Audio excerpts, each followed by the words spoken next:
Les presses de l'Université du Québec sont heureuses de contribuer à la diffusion de la recherche en présentant cet épisode. www.puq.ca.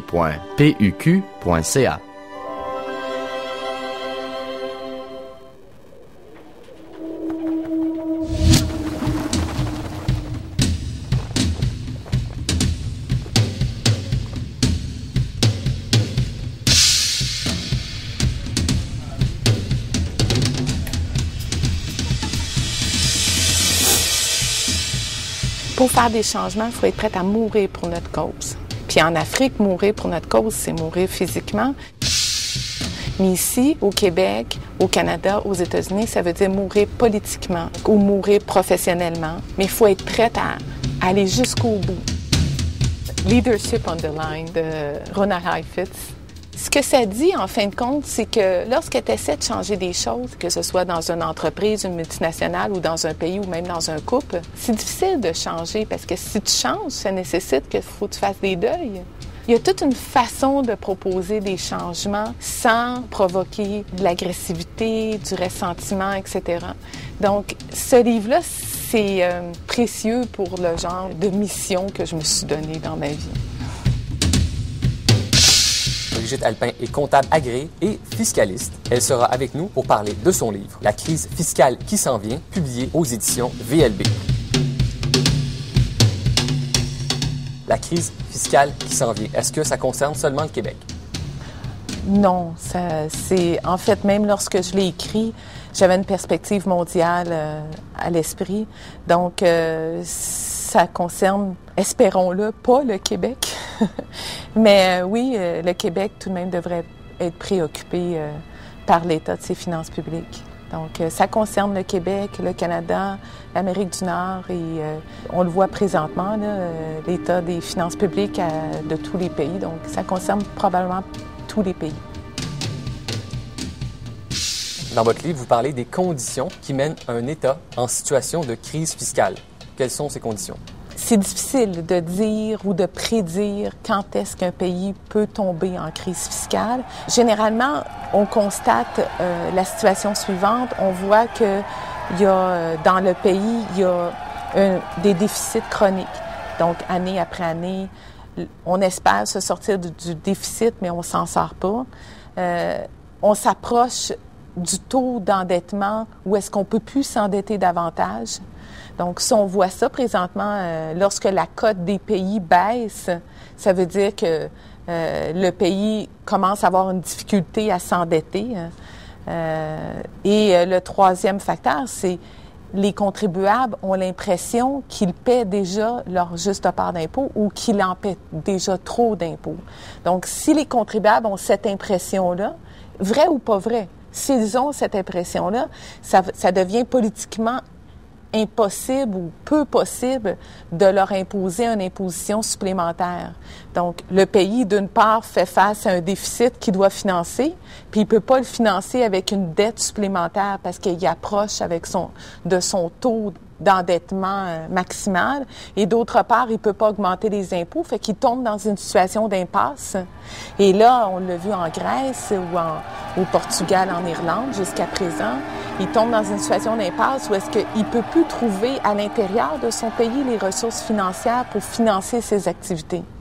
Et un pays devient en crise fiscale lorsque, par exemple, si on prend la Grèce est peut-être pas tout à fait toujours en crise fiscale. Le pays devient en crise fiscale lorsque le pays n'a plus le choix de demander à ses contribuables de supporter le manque à gagner, puis que les contribuables ne veulent pas. À ce moment-là, le pays tombe dans une crise fiscale parce que les contribuables se chicanent entre eux, puis ils se chicanent avec le gouvernement en rapport avec le partage de la richesse du pays. Depuis que les États-Unis leur note a été baissée, leur notation a été baissée, je pense que maintenant tous les pays sont à risque de crise fiscale. Et est-ce que tous les pays vont tomber en crise fiscale? Peut-être que, probablement que non, mais je pense que si on avait un baromètre là, pour évaluer c'est quoi le risque, je dirais qu'il est assez élevé. Et Madame Alpin, si on vous demandait simplement de préciser ce qu'on entend par crise fiscale. Un pays est à risque de crise fiscale lorsque ses impôts sont moins élevés que ses dépenses. Et évidemment, c'est étrange qu'en 2011, on a cette définition-là, parce que c'est comme si la définition a été imaginée à un moment où est-ce que les pays ne pouvaient pas emprunter. Parce que de nos jours, il y a très peu de pays qui font pas de déficit, puis ils tombent pas nécessairement en crise fiscale parce qu'ils peuvent emprunter. Et probablement que ce qu'on appelle maintenant les crises de la dette souveraine sont des crises fiscales latentes. Parce qu'on fait face à une situation où est-ce que les impôts ne peuvent plus couvrir les dépenses. On emprunte pour solutionner ce problème-là dans l'immédiat, mais on reporte le problème de crise fiscale à plus tard. Et c'est étrange, hein, parce que, vous savez, depuis toujours, ça existe des crises fiscales. Même dans le temps de Jésus, il y avait un problème fiscal. Quand il a dit « rendons à César ce qui revient à César », il parlait des impôts. Hein. Donc, depuis toujours, ça existe des crises fiscales. C'est pas un phénomène qui est nouveau. Durant le 20e siècle, les pays ont reporté ces crises fiscales-là par le fait qu'ils ont été capables d'emprunter. Et là, on est rendu à ce moment qui est nouveau dans l'histoire de l'humanité, où est-ce que les pays ne peuvent plus emprunter, puis où est-ce que toute la discussion qui devait avoir lieu entre les contribuables concernant le partage de la richesse, le partage des dépenses, toutes ces discussions-là ont été reportées jusqu'à aujourd'hui, je pense. Quelles sont les origines qui ont mené la plupart des États dans une situation de crise fiscale? Depuis le début, depuis 2008, depuis le début des crises, 2007, on va dire, on a parlé de la crise financière qui a été suivie par une crise économique, qui là, présentement, on dit qu'on a une crise de la dette souveraine. Et bon, et lorsque dans le jargon des médias ou dans le jargon des spécialistes, on a toujours dit, il faut percer ou crever la bulle des subprimes. Il faut crever la bulle de l'inflation sur l'immobilier, sur les maisons, etc. Et moi, je dirais que pour les crises fiscales, faut crever les bulles fiscales. Donc, il y a deux types de bulles fiscales. Il y a la bulle des dépenses. Donc, le fait que depuis 50 ans, puisque les pays empruntent, les sociétés ont pris l'habitude de dépenser plus que leurs revenus. Et ça crée une bulle de dépenses excédentaire. Et cette bulle de dépenses excédentaire-là est égale à la dette globale des pays sur la Terre, qui est environ, je pense, 50 trillions de dollars, qui est, mettons, 50 000 milliards, je pense, selon les chiffres. Donc, cette bulle de dépenses excédentaires-là cause en partie les crises fiscales qu'on connaît. Et c'est d'ailleurs cette bulle-là que la plupart des pays essaient de crever présentement par les plans d'austérité qu'on connaît. Par le fait, lorsqu'on entend les gens dire « on dépense trop, notre système de santé, etc. », on travaille à défaire cette bulle-là qu'on s'est construit présentement, qui n'est pas juste mathématique, hein, c'est une question d'attitude, c'est une question de mentalité, c'est au niveau des sociétés le problème. Mais il y a aussi une bulle fiscale au niveau des revenus. Donc, même si dans le meilleur des scénarios, on devenait des citoyens consommateurs de biens publics parfaits. Donc, on consomme la juste part de biens publics en fonction de ce qu'on est capable de générer comme revenu, comme société. À mon avis, on resterait tout de même avec une bulle fiscale et un problème, parce que notre problème, il n'est pas juste au niveau des dépenses, il est aussi au niveau des revenus. On a aussi un problème au niveau des revenus, en ce sens que depuis le début, et c'est ça mon livre, depuis le début du 21e siècle, depuis qu'on a inventé les nouveaux, le commerce électronique, la possibilité de faire transiger 1 milliard autour de la Terre à l'intérieur d'une seconde, peut-être 40 fois. On est entré dans le 21e siècle avec tout ce qui vient avec. Nos régimes d'imposition ne suivent pas. Parce que nos régimes d'imposition sont basés sur des critères d'imposition qui ont été inventés au 20e siècle. Donc, lorsqu'on a inventé l'impôt en 1917 au Canada, ça faisait du sens de dire tu vas payer de l'impôt dans ton pays de résidence. Parce que ça prenait peut-être 20 heures se rendre à New York en cheval, ou peut-être 2 jours, je ne sais pas combien de temps. Là, donc, ça prenait... Donc, de dire, tu vas payer ton impôt dans ton pays de résidence et de prendre la résidence d'un contribuable comme étant le critère d'imposition, c'était logique. Donc, mais de nos jours, ça ne tient plus la route parce que une compagnie peut avoir une résidence dans le cyberespace le cyberespace, c'est difficile de le rattacher à un pays en particulier. Donc, mon livre fait état de tous les problèmes, les nouveaux problèmes du 21e siècle causés par le fait que nos régimes d'imposition n'ont pas été adaptés au 21e siècle. Donc, principalement, le 21e siècle, c'est la mondialisation, c'est la défiscalisation des entreprises, c'est la naissance de la philanthropie à profusion, c'est le commerce électronique, c'est les paradis fiscaux. Ce sont tous des phénomènes qui datent de la dernière décennie.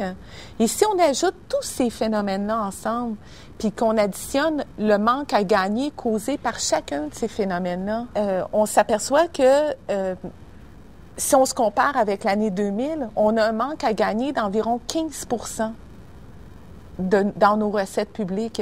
Et si on additionne ce 15%-là au niveau mondial, on s'aperçoit que finalement, le fait que nos régimes d'imposition ne soient pas adaptés au 21e siècle contribue pour environ 50% des crises fiscales actuelles.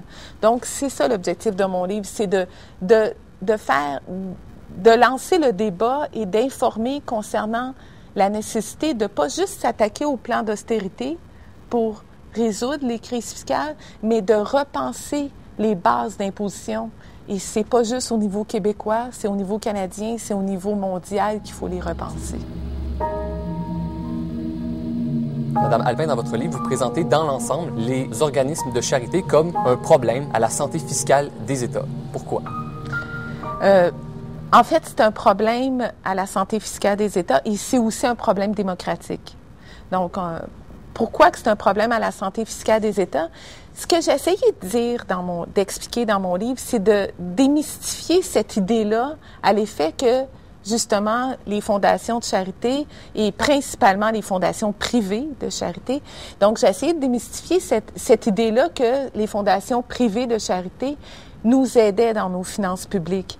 Et c'est un petit peu difficile à expliquer comme ça, sans un tableau pour faire des chiffres, mais le système en soi des fondations privées, et c'est pas juste au Québec ou au Canada, c'est aussi aux États-Unis, la façon que ça fonctionne, c'est que nous, les contribuables, c'est comme si on fait un deal avec le fondateur. On fait une entente avec le fondateur. Les contribuables, l'ensemble des contribuables canadiens, on va dire, dit... si le fondateur met une somme d'argent dans sa fondation privée, les contribuables, on va lui donner une économie d'impôt. Et cette économie d'impôt-là est égale ici au Québec, 53%, on va dire 50% de la valeur du don que le fondateur fait à sa fondation privée. Donc, s'il fait un don de 1 milliard, nous, les contribuables, on permet au fondateur de réduire de ses impôts 500 millions de dollars. Donc, pour nous, les contribuables, et pour l'État, c'est un manque à gagner de 500 millions. Pourquoi que je dis que c'est un mauvais deal, ou pourquoi que je dis que les finances publiques sont perdantes, à court et à moyen terme, ça c'est sûr et évident, c'est que d'autre part, le système, la façon qu'il fonctionne, c'est qu'il oblige la Fondation à dépenser à des fins sociales à chaque année seulement 3,5% de la valeur du don. La différence reste dans la Fondation. Et selon mes calculs, ça prend environ 20 ans pour que les finances publiques réussissent à balancer les comptes entre ce que la Fondation donne à chaque année à des fins sociales et entre l'économie d'impôt qu'on permet aux fondateurs. Et pour mesurer l'ampleur de ce manque à gagner-là, il faut savoir que présentement, au Canada, il y a environ 30 milliards dans des fondations privées. Donc, ce 30 milliards-là a coûté 15 milliards aux contribuables. Et ça, c'est l'aspect financier qui est un peu mathématique. Mais on peut se poser la question, pourquoi que c'est juste 3,5 %? Donc, c'est ça la question. Pourquoi que les fondations privées, puis ils le respectent, les fondations respectent, ils ne dépensent pas 4 %. Si vous regardez les chiffres, les rapports annuels des fondations privées, c'est tout public, ça. Si vous regardez leurs états financiers, ils ne dépensent pas 5 % 6 %, ils dépensent 3,5 % uniquement. Pourquoi? C'est qu'antérieurement, je parle dans la dernière décennie, cette obligation-là de dépenser était supérieure à 3,5 %. Ça a déjà été 5 %, 6 %, c'était supérieur. Et ça a été réduit à 3,5 % parce que le rendement sur le capital a été réduit. Là. Présentement, les taux d'intérêt sont de 3 % 2 % si on est bien chanceux. Donc, il y a eu la nécessité de réduire l'obligation de dépenser jusqu'au niveau du taux de rendement sur le capital. Pourquoi?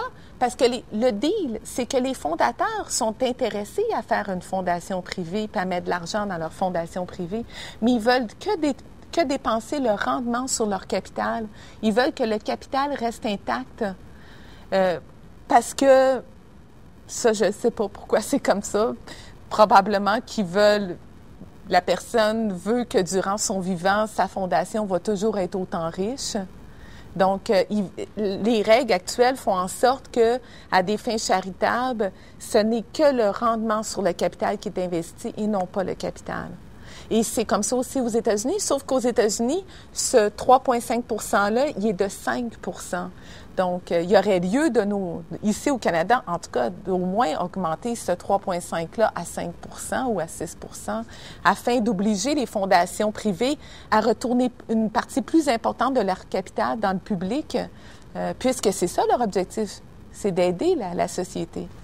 Et ce que je dis souvent, pourquoi qu'il y a un problème démocratique, c'est ce que j'avais commencé à expliquer tantôt, c'est que ces fondations-là s'occupent de questions publiques, principalement la pauvreté, la santé, l'éducation.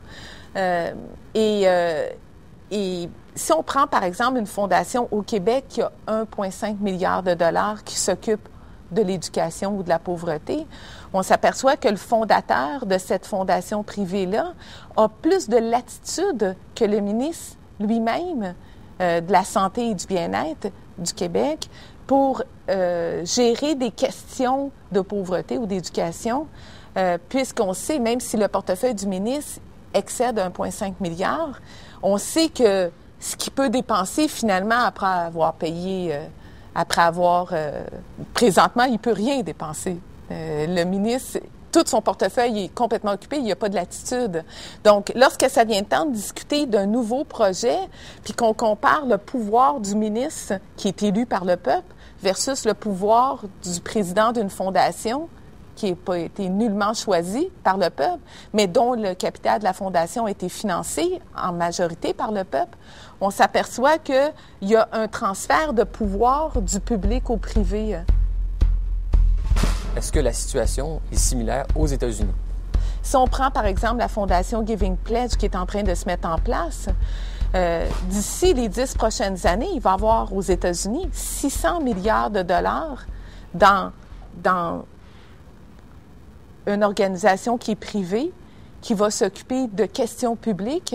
Puis on s'aperçoit que c'est réellement, moi, de tout ce que j'ai vu dans ma vie, c'est probablement ce problème-là qui m'inquiète le plus. On dirait que c'est vraiment une façon d'ébranler nos systèmes démocratiques, cette popularité grandissante-là des fondations privées. Madame Alpin, quand on lit votre livre, on comprend qu'une menace sérieuse à la santé fiscale des États, c'est la défiscalisation des entreprises. Qu'est-ce qu'on entend par là? En fait, c'est étrange, parce qu'on a pensé avec la mondialisation que c'était pour mettre les entreprises en compétition entre elles. C'était un peu ça l'objectif, élever l'utilisation des ressources en mettant les entreprises en concurrence entre elles. Mais on s'est aperçu que, et c'était probablement prévu, on s'y attendait, on s'est aperçu que la mondialisation a aussi mis les pays en concurrence entre eux pour attirer les entreprises, puisque les entreprises maintenant peuvent aller où elles veulent pour faire affaire, il n'y a plus de barrières. Donc, en pratique, ce qui se passe, c'est que les entreprises font un genre de magasinage fiscal pour aller établir leurs entreprises dans le pays où est-ce que les conditions fiscales sont les plus avantageuses pour elles. Et à force de faire ce magasinage fiscal-là, les pays, pour attirer les entreprises, abaissent les taux d'imposition. Donc, et le Canada, c'est un champion dans cet exercice-là. Donc, on connaît comment ça fonctionne. Hein? Si chacun des pays reste isolément dans cette course fiscale-là, la logique, puis toutes les théories, les modèles économiques le démontrent, la logique veut qu'à la longue, on va se retrouver où est-ce qu'il n'y aura plus d'imposition pour les grandes entreprises. Donc, le Canada, lorsque je dis que c'est un champion dans cet exercice-là, c'est qu'on sait que depuis l'année 2000, le Canada a réduit de 50% ses taux d'imposition pour les grandes entreprises. Donc, l'idée, c'est que lorsqu'on questionne les chefs d'État ou les ministres des Finances ou les secrétaires d'État à savoir, oui, mais vous n'arrêtez pas de réduire le taux d'imposition des grandes sociétés, puis d'un autre côté, les particuliers, eux, on voit bien que leur fardeau fiscal augmente, c'est injuste. La réponse qu'on obtient, c'est que oui, mais c'est pas grave, parce que même si on réduit le taux d'imposition des grandes sociétés, dans l'ensemble, elles vont payer autant d'impôts parce que l'activité, en payant moins d'impôts, elle profite plus de capital pour investir, pour engager des gens. Donc, l'activité économique augmente. Donc, un taux d'imposition réduit sur une activité économique augmentée fait en sorte que, en bout de ligne, on va se retrouver avec autant d'argent provenant des entreprises dans les coffres publics.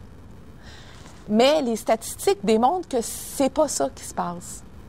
Et les statistiques démontrent que, en réalité, si on regarde, par exemple, juste au Canada, de 2000 à 2007 ou de 1995 à 2007, j'ai pas les années exactes en tête, mais on s'aperçoit que la défiscalisation des entreprises au Canada a engendré une baisse de recettes provenant des grandes entreprises dans les fonds publics de l'État d'environ 25 % et concurremment, dans la même intervalle, dans la même période de temps, on constate que la contribution des particuliers a augmenté d'environ 25 %.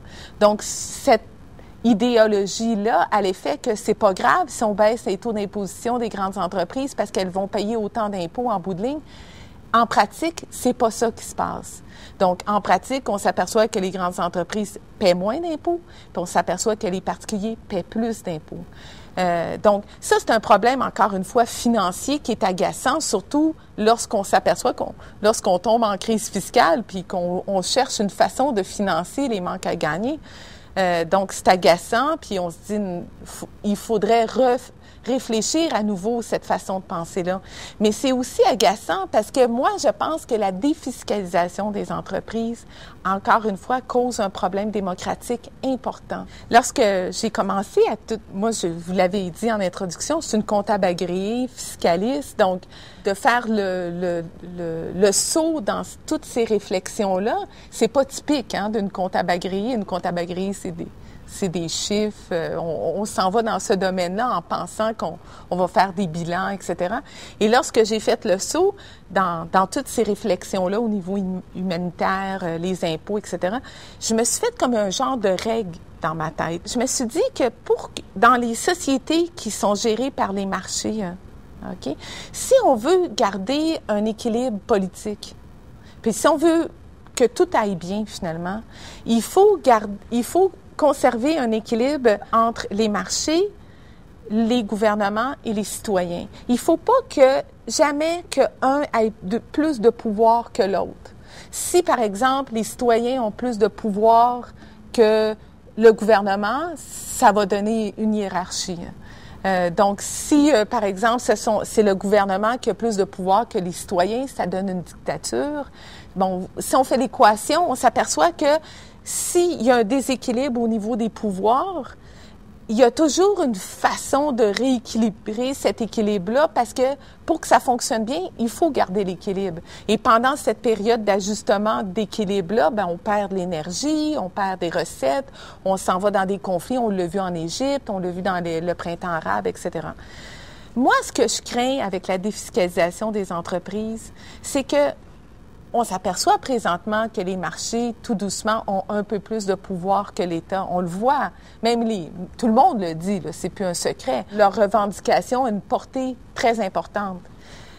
Donc, si on met cette situation-là où est-ce que les marchés, tout doucement, commencent à avoir plus de pouvoir que l'État, et on met ça en même temps, on conjugue ce transfert de pouvoir-là avec la défiscalisation des entreprises, on se retrouve avec une situation où est-ce que les citoyens ont moins de pouvoir que tout le monde, l'être humain a moins de pouvoir que tout le monde, et c'est l'être humain qui doit supporter tout le fardeau fiscal.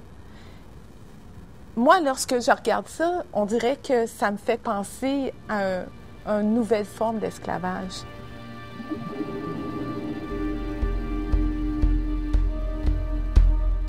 Est-ce que vous voyez un État qui est plus en mesure de résister aux crises fiscales que les autres? Il y a des pays comme, effectivement, comme la Norvège. Je dirais que probablement tous les pays qui ont des richesses au niveau des ressources naturelles vont probablement réussir à mieux s'en sortir de toute cette nouvelle situation-là où est-ce que les finances publiques ont des problèmes. Mais donc, les pays qui ont des ressources naturelles, à mon avis, c'est des pays qui vont mieux s'en sortir. Mais je vois pas, présentement, aucun pays qui n'est pas à risque de crise fiscale parce que tous les pays ont emprunté, tous les pays ont des dettes. Donc, toutes les sociétés ont ce comportement-là de dépenser de façon excédentaire. Et tous les pays sont au prix avec ce système d'imposition-là qui n'est pas adapté au 21e siècle. Donc, non, il n'y a pas un pays où est-ce qu'on pourrait se référer puis dire, oui, ça, c'est un exemple à suivre. Et suivez cet exemple-là, on n'aura pas de problème. Je pense, et c'est ça le mal de tête présentement, c'est qu'il faut repenser toute la dynamique dans son ensemble. Dans votre livre, vous parlez des taxes vertes. On sait, au Canada, Stéphane Dion avait mis de l'avant un programme de taxes fondé sur le comportement écologique. Est-ce que c'est la voie à suivre pour remédier aux crises fiscales? Là, c'est sûr que toute cette... avant les négociations à Copenhague de post-Kyoto en décembre 2009, il y avait toute cette tendance-là d'implanter la taxe sur le carbone. C'était vraiment une discussion mondiale et on sentait qu'on n'était peut-être pas à minuit moins une, mais on n'était pas loin d'en venir à un certain consensus d'implantation de taxes vertes. Et là, présentement, avec les crises que les pays ont, on dirait que c'est quelque chose qui est reporté à l'agenda. Mais moi, je pense que d'ici 2020, probablement tous les pays vont avoir implanté une quelconque taxe environnementale parce qu'ils n'auront pas le choix. Parce que si on veut que les gens changent leur comportement polluant, c'est pas avec la vertu environnementale qu'on va réussir à les atteindre, parce que c'est pas ça qui prime dans leur échelle de valeur, c'est la vertu économique. On sait, selon les sondages, c'est toujours les gens demandent, et c'est pas juste au Québec, au Canada, c'est au niveau mondial, c'est l'économie, la première préoccupation. Et lorsqu'une personne dit « ma préoccupation, c'est l'économie », ce qui veut dire c'est ma job, mon compte de banque, mon plan de retraite, ma pension. Donc, si on veut vraiment atteindre les gens puis nous assurer qu'ils vont changer leur comportement polluant, il faut passer par l'économie. c'est-à-dire leur économie, leur portefeuille. Puis si on veut passer par leur portefeuille, le seul moyen qu'a l'État, c'est de jouer avec les taxes écologiques, d'influencer, de changer l'indice prix dans leur décision d'achat. Et pourquoi que je dis que d'ici 2020, à mon avis, ça va déjà être implanté, c'est parce que de plus en plus, on voit les phénomènes environnementaux ressurgir, on les voit, là, on voit de nos yeux, mais ça sera pas à court terme. Je penserais pas qu'à court terme. Et au Canada, ça sera pas facile. Pour répondre précisément à votre question, au Canada, ça va être un enjeu politique d'implanter des taxes écologiques à la grandeur du Canada parce que les provinces polluent de façon différente. Au Québec, on pollue moins qu'en Alberta. Puis si on implante une taxe écologique, ça va provoquer des transferts de richesses de l'ouest vers l'est. Et là, on voit déjà toutes les batailles de clochers s'instaurer au Canada. Madame Alpin, est-ce qu'on pourrait dire qu'en matière de crise fiscale dans le monde aujourd'hui, les États sont dans une situation d'impasse? C'est sûr qu'il y en existe des solutions. On n'est pas dans un impasse. Des fois, on a l'impression en lisant les journaux qu'il n'y a pas de solution, puis on réussira jamais à se sortir de ces crises-là qui s'installent au niveau des finances publiques des pays. Mais il y en existe des solutions, puis des solutions qui sont pas compliquées, là. Comme par exemple, tantôt, lorsque je parlais de hausser le taux, l'obligation de dépenser des fondations privées, ça peut injecter beaucoup d'argent dans les finances publiques. Et aussi, il y a tout ce problème-là de super-richesse. La super-richesse, c'est pas quelque chose qui était prévu par nos systèmes économiques. Il y a personne qui a gagné un prix Nobel d'économie pour avoir pensé un système où est-ce que tu as des milliardaires d'un bord, puis tu as 1 milliard de personnes qui vivent avec $1 par jour de l'autre côté. Donc, cette super richesse-là, c'était non prévu par les systèmes économiques. Milliardaire, c'est un problème. C'est quelque chose qui n'est pas une répartition de la richesse mondiale qui est juste. Donc, cette imposition-là de la super richesse, présentement, elle est sous-imposée. Une façon d'aller chercher de l'argent, ça serait d'augmenter le taux d'imposition de la super-richesse, de l'augmenter à 80 %. Pourquoi pas? De toute façon, la plupart des riches, des super-riches, disent que ça ne leur appartient pas, cet argent-là. Si vous écoutez les entrevues des super-riches, ils disent c'est l'argent du peuple, je ne serai jamais capable de la dépenser, etc. Donc, cette super richesse-là, c'est-à-dire la richesse qu'un être humain ne peut pas raisonnablement dépenser dans sa vie, l'excédent de ce seuil-là, la super richesse, devrait être imposé à un taux d'imposition largement supérieur au taux d'imposition actuel. Et ça, non seulement au Québec, au Canada, aux États-Unis, au niveau mondial, ça devrait être entendu que, par exemple, d'ici 2020, la super-richesse va être imposée à 80 %. Et c'est pas quelque chose, ça paraît super excessif parler comme ça, mais jusqu'à l'ère Reagan, aux États-Unis, la super-richesse était imposée selon un taux d'imposition qui excédait 80 %. Donc, ça a toujours été que la super-richesse était imposée à des taux d'imposition excessifs. Donc, c'est une façon très simple, politiquement correcte. Je pense que politiquement, ça serait pas si difficile que ça de faire accepter cette règle-là, surtout qu'elle a existé jusqu'à tout récemment, d'imposer, selon un taux d'imposition très élevé, la super-richesse. Et si on fait les calculs, ça ferait rentrer beaucoup d'argent dans les coffres publics. Parce que, rappelez-vous, l'impôt, c'est un impôt sur le revenu. C'est un impôt sur la richesse. Le problème, présentement, c'est que sur la Terre, il y a plein de bulles de super-richesse, que ce soit dans les paradis fiscaux, que ce soit dans les fondations privées, que ce soit chez certains citoyens. Il y a plein de bulles de super-richesse qui échappent au fardeau fiscal.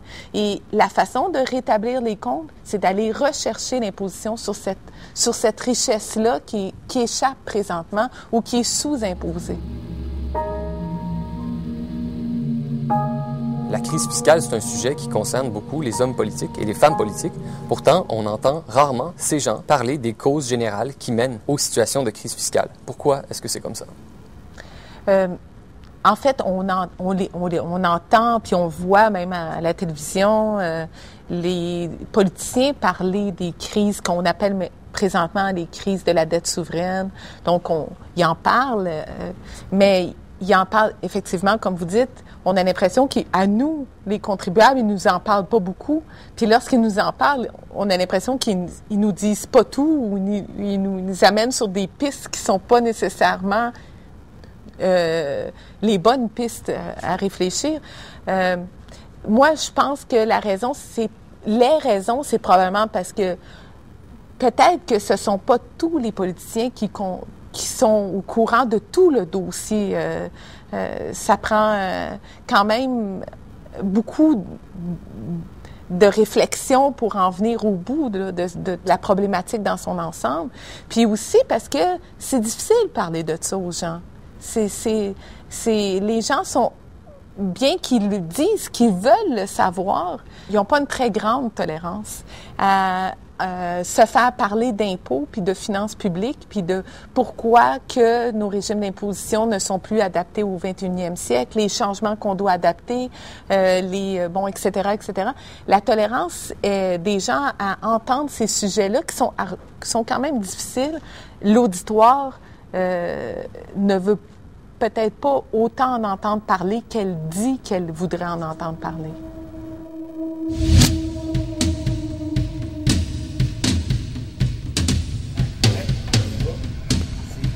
Pour cette deuxième partie d'émission, Louis Lafrenière et Lorne Houston sont avec nous pour parler de leur livre « Rencontre avec la civilisation occidentale ».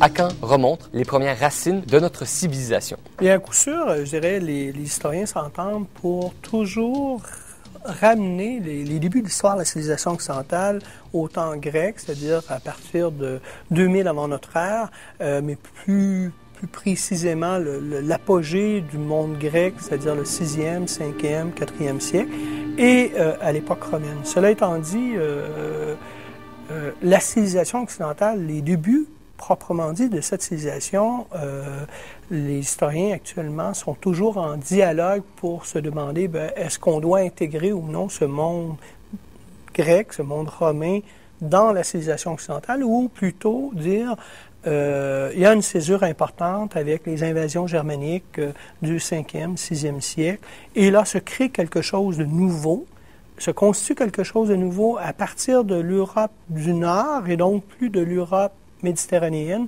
C'est à celle-ci qu'on rattache finalement le monde, la naissance du monde occidental. Cela étant dit, donc, est-ce que les Grecs, est-ce que les Romains étaient en quelque part un peu occidentaux? Bon, ça reste un débat qui est plus théorique que réel actuellement, là, enfin. Pourquoi l'art occupe-t-elle une place si grande dans votre livre? Je pense qu'il y a deux raisons. La première, c'est qu'on a voulu... c'est pas les plus grandes œuvres d'art qu'on a choisies. On a voulu choisir des œuvres d'art qui permettaient de voir l'interpénétration de différents domaines de la vie. Autant sur le plan artistique comme tel, culturel, mais aussi qu'on pouvait le comprendre d'un point de vue religieux, philosophique, politique, économique, social.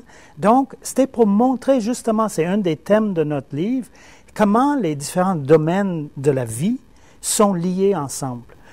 Louis a parlé tout à l'heure comment est-ce que le politique est lié au social, au culturel, mais nous, on a trouvé à travers les œuvres d'art qu'on peut essayer de comprendre, par exemple, il y en a, si je pense, une des œuvres d'art qu'on présente là, dans le livre là, sur Saint Thomas d'Aquin, et qui est réservé au Moyen Âge, dans le chapitre là, sur le Moyen Âge. Et là, on peut regarder ça. Qui a commandé ça? Quand est-ce qu'ils l'ont commandé? Quels étaient les...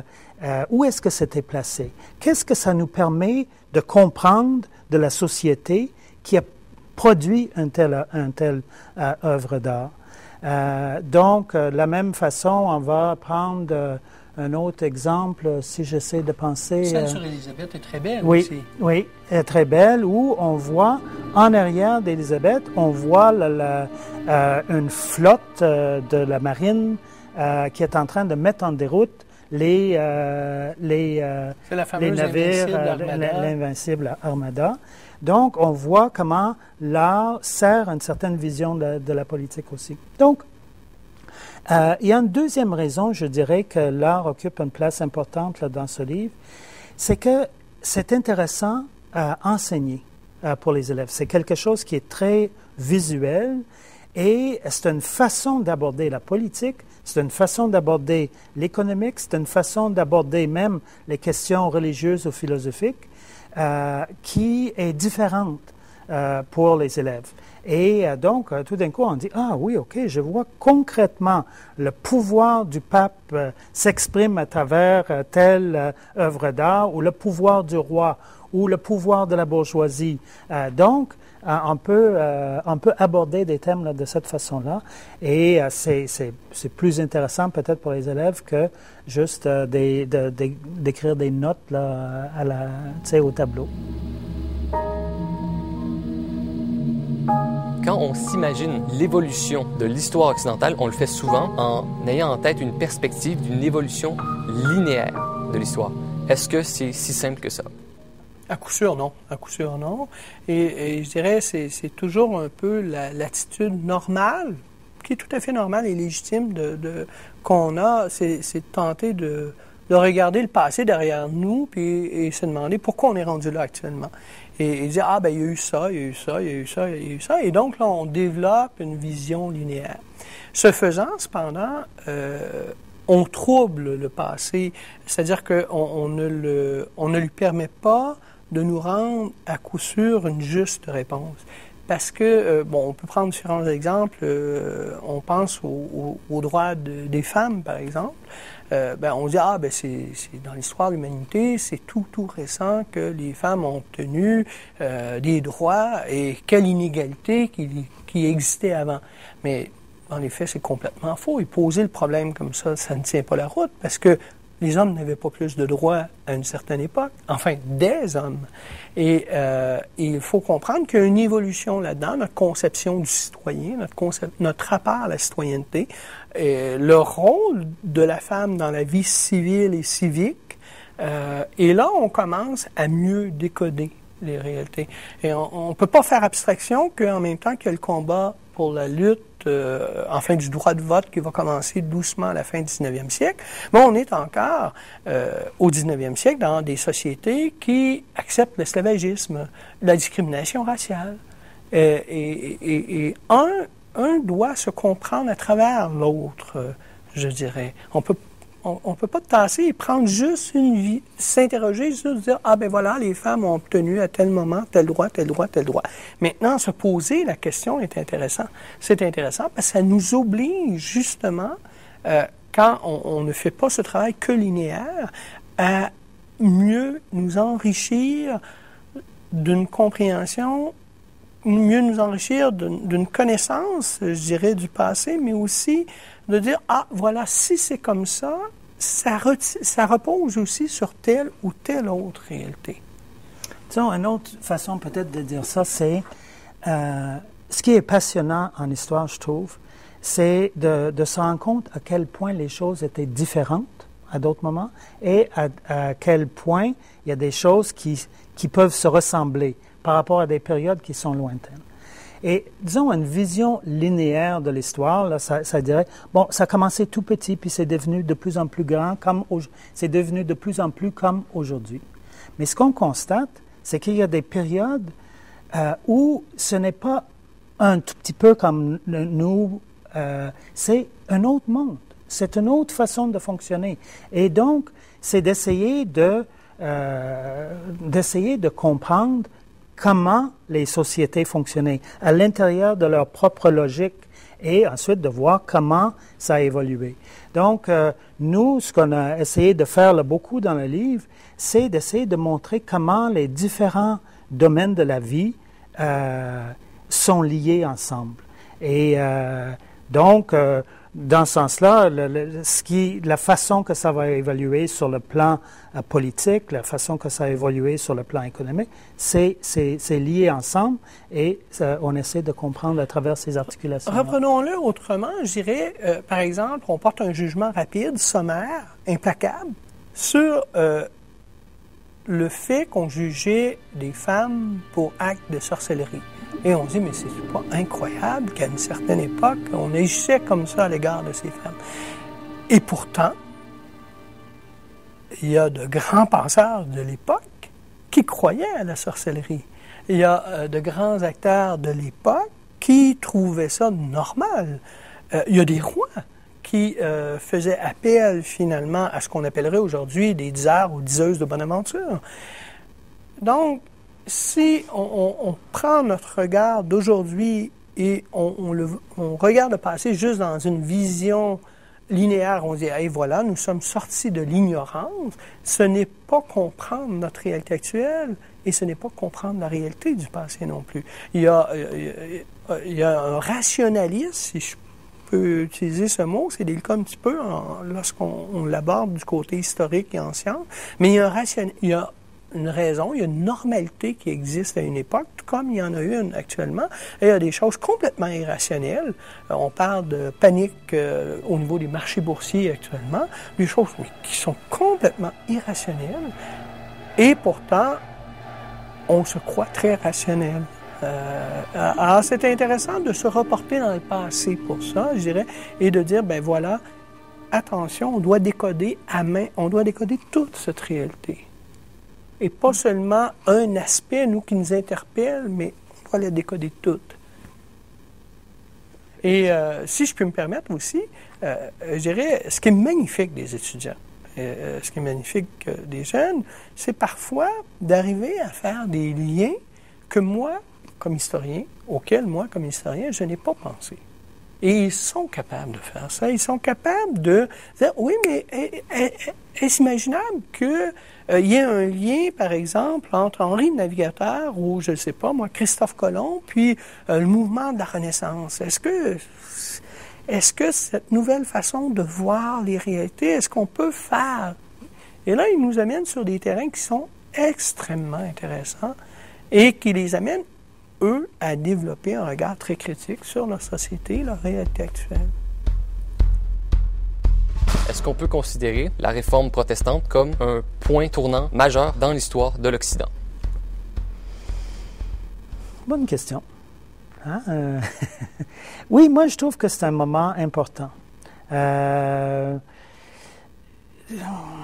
dirais, ce qui m'intéresse aussi beaucoup là-dedans, c'est justement comment il y a les questions, qu'est-ce qui prend le dessus à un certain moment donné, questions religieuses, questions politiques, questions économiques, les questions politiques à l'intérieur de l'Église catholique, les rivalités entre les princes d'un côté, la monarchie de l'autre, comment tous les problèmes religieux s'insèrent là-dedans. Je trouve que c'est un moment tournant, parce qu'il y a eu plusieurs révoltes au sein de l'Église avant la Réforme protestante, et à chaque fois, elles étaient noyées dans le sang, si nécessaire. Des fois, ils ont trouvé d'autres façons de les étouffer. Mais cette fois-là, les armes n'arriveront pas à mater la révolte protestante. Donc, l'Église, qui était le fondement, disons en quelque sorte, de l'identité occidentale au Moyen Âge, va désormais être deux. Et ça change tout. Ça veut dire qu'on ne peut plus se construire son identité sur le socle de l'identité chrétienne. Et de plus en plus, on va la construire sur une identité nationale.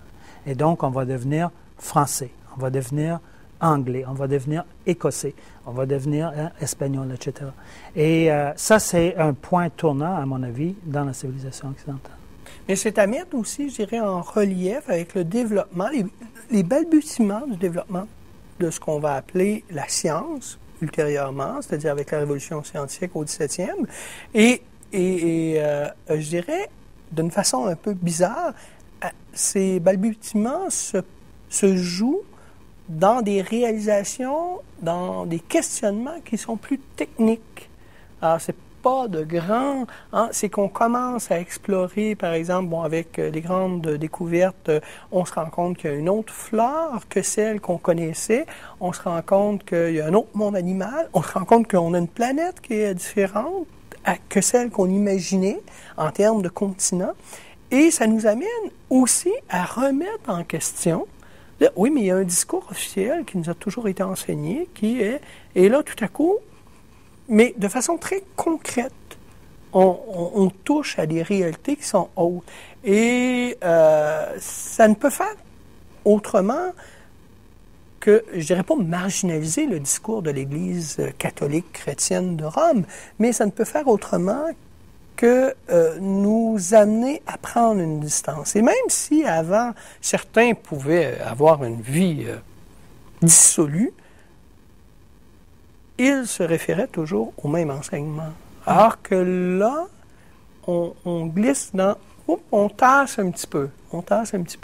Et c'est très important, évidemment, cette possibilité d'exprimer autre chose que ce qui est enseigné officiellement. Messieurs, votre livre est un portrait synthétique de l'histoire occidentale. Par contre, quand on parcourt votre livre, on voit que vous donnez quand même une attention particulière à la religion musulmane. Comment cette religion a influencé l'Occident? C'est une question qui est très vaste et je dirais ce qu'on a tenté de faire, c'est que la civilisation occidentale n'évolue pas en vase clos. Et je dirais son petit frère ou sa petite sœur, peu importe là, comment on voit ça, c'est juste à côté le monde, très rapidement, le monde musulman, qui n'est pas par ses origines, bassin méditerranéen, par ce type d'enseignement qu'on y développe dans ce monde, c'est-à-dire une religion qui est monothéiste, une religion avec un livre sacré, une religion avec des commandements, qui n'est pas très loin du monde occidental. Et là, il y a très tôt une rivalité qui s'exerce entre le monde occidental et le monde musulman, parce que les deux, je dirais, ces deux grandes civilisations ont une volonté d'aller, en quelque sorte, évangéliser, d'aller porter leur enseignement le plus loin possible. Et il y a donc nécessairement un heurt. Est-ce un heurt, un choc de civilisation? Bon, on pourrait discuter longuement là-dessus, mais il est sûr que dans le décor, je dirais, géographique, la civilisation musulmane est toujours présente. Et encore actuellement, bien sûr, elle est très, très près de la réalité occidentale. Alors, on ne peut pas donc traiter du monde occidental sans, à quelque part, faire des petits crochets pour s'attarder sur ce monde musulman-là. Est-ce qu'on peut considérer des civilisations comme étant supérieures à d'autres? On a cette tendance en nous de s'évaluer eu égard aux autres. Maintenant, comparer et évaluer une civilisation par rapport à une autre civilisation, ça mène pas loin, dans ce sens que on peut comparer des éléments précis, le niveau technologique, par exemple, mais prendre ça comme un tout et dire qu'une civilisation est plus évoluée, en guillemets, puis là, c'est tout le langage, la fin du 19e siècle, on est évolué, on est plus évolué que, ben là, c'est tombé dans un travers, je dirais. Mais les Occidentaux l'ont fait. Cela étant dit, les Occidentaux l'ont fait. Ils l'ont fait abondamment à la fin du 19e siècle, au début du 20e siècle, jusqu'au milieu du 20e siècle. Et c'est un rapport entre guillemets, c'est une vision qu'on a de civilisation. Donc, oui, c'est présent dans l'histoire occidentale, particulièrement, je dirais, 19e et 20e siècle. Mais en fait, là où on aborde cette question-là, je dirais, modestement, de la manière la plus intéressante dans le manuel, c'est au 16e siècle. Ouais. Quand, et non pas par rapport à l'islam, mais par rapport à des civilisations païennes, des civilisations américaine, là, indigène en Amérique, où là, pour la première fois, entre l'Occident puis l'Islam, là, l'Occident, il est considéré dans l'erreur parce qu'ils n'étaient pas catholiques, parce qu'ils n'étaient pas chrétiens, mais de là à dire qu'ils étaient inférieurs, c'était un pas qui n'était pas facilement franchi au Moyen Âge. Alors que là, quand ils sont rencontrés les indigènes d'Amérique, là, ils se sont considérés vraiment comme supérieurs. Mais en fait, il y a eu des débats. Et c'est ces débats-là qui sont intéressants. Il y en a qui disent, même au sein de l'Église, qui disent, nous sommes tous des enfants de Dieu. Et donc, il ne peut pas avoir une civilisation qui est supérieure à l'autre. Et donc, on voit que, c'est encore là, c'est comme Louis parlait là, au tout début de l'entrevue sur une vision linéaire. On ne peut pas imaginer que, avant, ils se considéraient comme supérieurs, puis graduellement, ils se sont éclairés pour avoir respecté les droits humains, puis tout ça. Non. Déjà au 16e siècle, il y a des débats au sein de l'Église, chez les missionnaires, sur l'égalité fondamentale des hommes. Et d'autres, bien sûr, qui n'y croient pas du tout. Et donc, ça, c'est quand on a abordé cette question, est-ce qu'il y a... Vas-y. Mais des hommes devant Dieu. Oui. Et c'est ça qui est intéressant, c'est pas dans une perspective, et là, c'est là notre travers du 20e siècle. L'égalité des droits, c'est pas l'égalité des... Non, c'est des hommes devant Dieu. Et la question qu'on pose à l'époque, c'est, sont-ils, ces sauvages, entre guillemets, sont-ils de vrais hommes? Voilà. Mais pas, on comprend là qu'on voit des êtres humains devant nous quand on regarde les indigènes d'Amérique, mais sont-ils de vrais hommes au regard de Dieu? Et c'est dans une perspective chrétienne que ça se pose. Oui, tout à fait. Ça, c'est tout à fait vrai.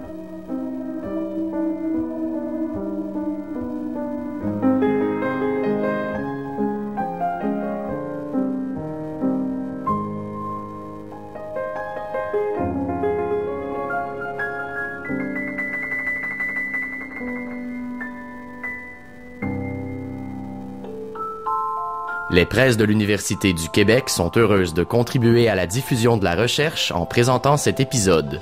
www.puq.ca